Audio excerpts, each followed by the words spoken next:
Comme vous pouvez voir, dans notre jour de Japon. Et oui, il parle des centrales nucléaires, des catastrophes nucléaires et d'une seconde manière, il critique aussi les gouvernements, les politiques de communication et oui, il nous fait reconnaître des conséquences. Le livre traite d'une explosion d'une centrale nucléaire et cet accident détruit tout dans un alentour de plusieurs kilomètres, même un village entier. Miraculeusement, 3 enfants survivent à cause de quelques coïncidences. Ces 3 enfants sont Sven, c'est le protagoniste, il a 14 ans. Et après l'explosion, il prend toute la responsabilité pour sa petite sœur Siloé, de laquelle il était jaloux avant. Siloé est une petite fille ravissante de 5 ans. Elle est blonde et mignonne et elle a une grande fantaisie. Par exemple, elle s'imagine un rat qui parle avec elle, qui s'appelle Benjamin.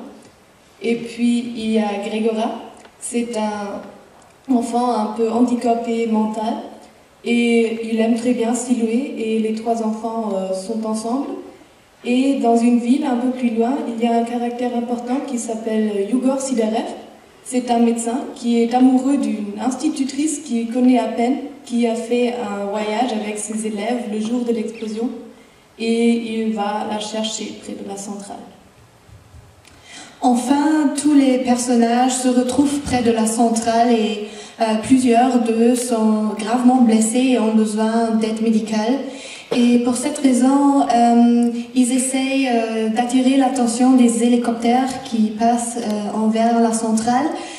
Mais l'aviateur de l'hélicoptère reçoit l'ordre de ne pas s'arrêter et pour ça, les jeunes restent seuls et on peut s'imaginer qu'ils vont mourir.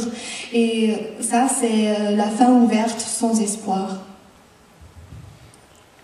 Oui, autre chose qu'il fallait dire concernant la qualité littéraire, c'est peut-être que le roman est décrit de 3 points de vue. Une fois du point de vue des enfants, l'autre fois du médecin, qu'on a aussi décrit, et de la sœur de l'institutrice.